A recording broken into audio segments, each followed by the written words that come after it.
দীর্ঘদিন থেকে আপনি যেই সিমটা ব্যবহার করতেছেন এই সিমটা কার নামে খোলা হয়েছে বা কার এনআইডি কার্ড দিয়ে রেজিস্ট্রেশন করা হয়েছে এই বিষয়টা আসলে কিভাবে চেক করবে। মানে আপনি যেই সিম ব্যবহার করতেছেন এই সিমের প্রকৃত মালিককে। অনেক সময় কি হয়, আমাদের অনেকেরই এনআইডি কার্ড থাকে না, তখন আমরা ফ্যামিলি মেম্বারের যে কারো নামে অথবা আত্মীয় স্বজন যে কারো নামে কিন্তু আমরা সিম নিয়ে থাকি। পরবর্তীতে কয়েক বছর পর আমরা আসলে ভুলে যাই যে আমার সিমটা কার নামে আমি নিয়েছিলাম, কার এনআইডি কার্ড দিয়ে আমি খুলেছিলাম, অথবা সিমের মালিকানা পরিবর্তন করার সময় এই বিষয়টা আসলে চেক করার প্রয়োজন পড়ে। ঠিক আছে, সো আজকের এই ভিডিওতে আমি আপনাদেরকে দেখিয়ে দিব কিভাবে খুব সহজে জাস্ট একটা কোডের মাধ্যমে আপনি আপনার সিমের প্রকৃত মালিককে এই বিষয়টা আপনি জানতে পারবেন। ঠিক আছে, সো এই কাজটা করার জন্য সর্বপ্রথম আপনি চলে আসবেন আপনার মোবাইল ফোনের ডায়াল প্যাডে। সো ডায়াল প্যাডে আসার পর এই জায়গায় আপনাকে ডায়াল করতে হবে *16001 আমি কোডটা আবার বলতেছি *16001 এই কোডটা লিখে আপনি ডায়াল করবেন। সো এই কোডটা লিখে ডায়াল করার পর আপনি এই জায়গায় আপনার এনআইডি কার্ডের লাস্ট 4 ডিজিট এই জায়গায় আপনি বসিয়ে দিবেন। সো এখন প্রশ্ন হচ্ছে, আমি যদি আমার এনআইডি কার্ডের লাস্ট 4 ডিজিট এই জায়গায় যদি বসাই,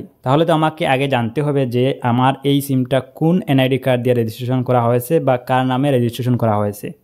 সো এই বিষয়টা তো আমাকে আগে জানতে হচ্ছে। সো আমি তো আসলে জানতে চাচ্ছি আমার এই সিমটা কোন এনআইডি কার্ড দিয়ে রেজিস্ট্রেশন করা হয়েছে বা কার নামে রেজিস্ট্রেশন করা হয়েছে, এই বিষয়টা আমি জানতে চাচ্ছি। সো তাহলে আমি এনআইডি কার্ডের লাস্ট 4 ডিজিট কোথায় পাবো? সো আমি আপনাদেরকে বলবো এই জায়গায় আপনার ফ্যামিলি মেম্বারের যে কারো এনআইডি কার্ডের লাস্ট 4 ডিজিট আপনি বসিয়ে দিবেন, অথবা আপনার যদি এনআইডি কার্ড থেকে থাকে তাহলে আপনার এনআইডি কার্ডের লাস্ট 4 ডিজিট আপনি এই জায়গায় বসিয়ে দিবেন। ঠিক আছে, কেন আপনি বসাবেন এই বিষয়টা আমি ক্লিয়ার করতেছি। তার আগে আমি এই জায়গায় আমার এনআইডি কার্ডের লাস্ট 4 ডিজিট আমি বসিয়ে দিই। বসিয়ে দেওয়ার পর একটা হ্যাশ দিব। হ্যাশ দেওয়ার পর এখান থেকে আমি ডায়াল করব। ডায়াল করার পর যেহেতু আমার দুইটা সিম কানেক্ট করা, এখান থেকে আমি রবি সিম এইটার চেক করতে চাচ্ছি, আমি এখান থেকে রবি এইটা সিলেক্ট করে দিলাম। ঠিক আছে, সো রবি এইটা সিলেক্ট করে দেওয়ার পর এখন দেখতে পাচ্ছেন যে your request is in process. So এখান থেকে আমার অলরেডি একটা মেসেজ চলে আসছে। আমি যদি এই মেসেজের উপর একটা ক্লিক করি, ক্লিক করলে এখন দেখতে পাচ্ছেন যে আমাকে তারা এই মেসেজের মাধ্যমে জানিয়ে দিচ্ছে যে আমার এই এনআইডি কার্ড দিয়ে কয়টা সিম রেজিস্ট্রেশন করা হয়েছে। সো এখান থেকে এই যে দেখতে পাচ্ছেন যে টোটাল 1 রবি, আমার নাম্বারটা দেখাচ্ছে, নাম্বারের লাস্ট 3 ডিজিট দেখাচ্ছে এবং ফার্স্ট 3 ডিজিট দেখাচ্ছে। ঠিক আছে, সো এখন আমি আপনাদেরকে বলি আপনি কি করবেন। আমরা নর্মালি যখন কোনো সিম কিনে থাকি তখন ম্যাক্সিমাম ক্ষেত্রে আমরা ফ্যামিলি মেম্বারের যে কারো নামে সিম নিয়ে থাকি, অথবা আত্মীয় স্বজন বা পাড়া প্রতিবেশী, নর্মালি আমরা এদের নামেই নিয়ে থাকি। সো এখন আপনাকে যেই কাজটা করতে হবে, মনে করেন আপনার ফ্যামিলি মেম্বার 4 জন।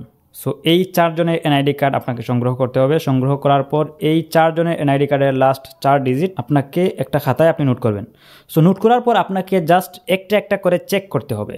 বুঝতে পারছেন আমার কথা? জাস্ট একটা একটা করে আপনাকে চেক করতে হবে। এই কোডটা আপনি ডায়াল করবেন। ডায়াল করার পর আপনি এনআইডি কার্ডের লাস্ট 4 ডিজিট দিবেন। সো এইভাবে কিন্তু আপনাকে আসলে চেক করতে হবে। এটাই হচ্ছে লিগেল পদ্ধতি, আদারওয়াইজ কোনো লিগেল পদ্ধতি নাই। অনেকেই দেখবেন ওয়েবসাইট দিয়ে দেখায়, অনেকেই দেখবেন বিভিন্ন প্রকার পেইড টুলস বা এই সেই বিভিন্ন প্রকার ওয়েবসাইট, থার্ড পার্টি ওয়েবসাইট এগুলা দিয়ে দেখায়। সো আমি আপনাদেরকে বলবো এগুলাতে আপনারা যাবেন না। এগুলাতে অনেক প্রকার স্ক্যাম হয়, আপনার ডেটাগুলো কিন্তু চুরি হয়ে যাবে। সো আমি যেই পদ্ধতিটা আপনাদেরকে দেখিয়ে দিয়েছি এটা হচ্ছে লিগেল পদ্ধতি, এছাড়া আদারওয়াইজ অন্য কোনো পদ্ধতি নাই। আপনারা জাস্ট আইডিয়া করবেন যে আপনার এই সিমটা কার নামে আপনি রেজিস্ট্রেশন করতে পারেন, এই বিষয়টা আপনাকে আইডিয়া করতে হবে। আইডিয়া করে আপনি তাদের এনআইডি কার্ডের লাস্ট 4 ডিজিট আপনাকে সংগ্রহ করতে হবে। সংগ্রহ করার পর আপনাকে আসলে একটা একটা করে চেক করতে হবে যে আপনার এই সিমটা কার এনআইডি কার্ড দিয়ে রেজিস্ট্রেশন করা হয়েছে। ঠিক আছে, সো আশা করি আপনাদেরকে আমি বুঝাতে পেরেছি। সো আমি আপনাদেরকে বলবো এই ভিডিওটা অনেকেরই অনেক বেশি কাজে লাগতে পারে। সো আপনি চাইলে এই ভিডিওটা আপনার বন্ধুদের সাথে শেয়ার করতে পারেন। বুঝতে যদি অসুবিধা হয় তাহলে কমেন্ট করে জানাতে পারেন, আমি রিপ্লাই দেওয়ার চেষ্টা করব। আজকের মতো আমি জানাখানে বিদায় নিচ্ছি। দেখা হবে নেক্সট ভিডিওতে। আল্লাহ হাফিজ।